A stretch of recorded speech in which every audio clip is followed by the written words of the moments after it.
laisser aller, nous allons cueillir les fruits pour tout le monde. Et ce que je souhaite, c'est que les uns et les autres puissent participer pleinement. Là, on n'est pas en train d'élaborer une recette ou quelque chose de ce genre, mais on est en train de se connaître et peut-être aussi de découvrir à la fois la tradition, dans le sens le plus universel du terme, et notre rapport avec elle. Nos rapports avec elle, nos rapports aussi avec notre environnement, le monde dans lequel nous vivons aujourd'hui, qui évolue continuellement, et bien entendu la problématique de l'homme et de l'être. J'ai vu que dans le dossier qui vous a été remis, il y a une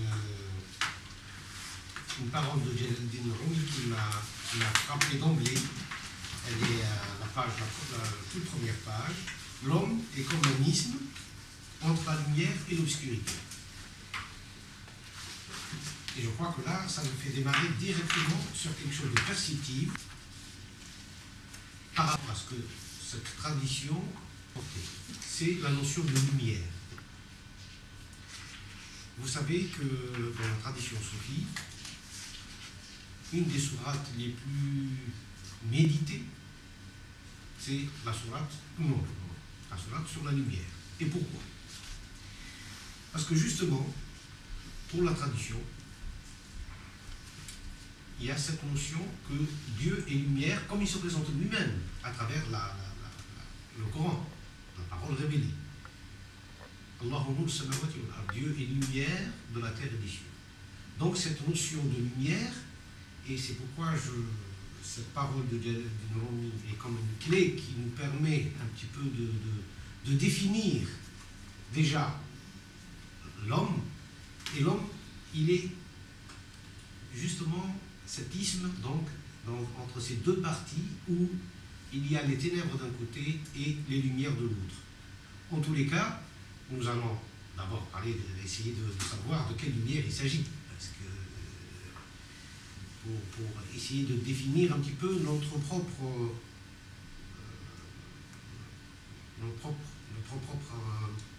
connaissance de cette lumière en nous.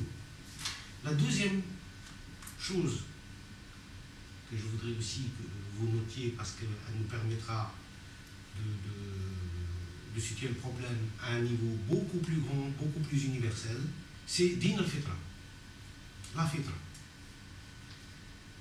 Le prophète disait, chaque être vient dans ce monde à al-fitra, avec la fitra. La notion de fitra et cette notion de pureté. C'est comme si on venait comme une page blanche. Et c'est les parents, disait le prophète, et c'est ses parents qui vont faire de lui un musulman, un chrétien, un juif, un athée ou autre. Donc c'est à travers l'éducation qu'on reçoit à la fois des parents, du milieu, parce que nos parents, souvent, tout en situant le problème à notre époque, se sont déchargés un petit peu sur la société, sur l'école, sur la société en général. Et cet être que nous sommes aujourd'hui est la résultante de l'éducation qu'il a reçue. Cette éducation, elle peut être une éducation purement intellectuelle, elle est aussi à la fois, ce matin on a fait beaucoup référence à la culture et la culture d'origine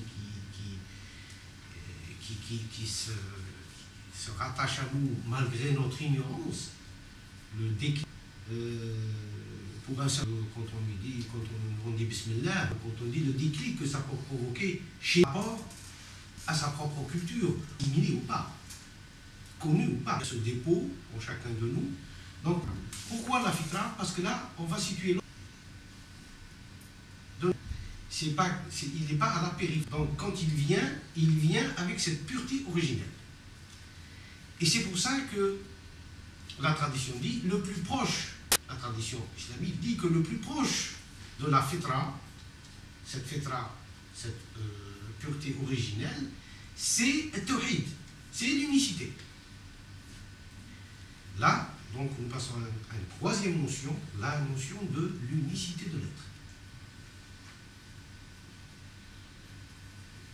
Donc, c'est pour que le débat puisse un petit peu, on peut le centrer sur des choses sur des notions qui nous permettent d'avancer. Donc, il y a la lumière, il y a la notion de fitra,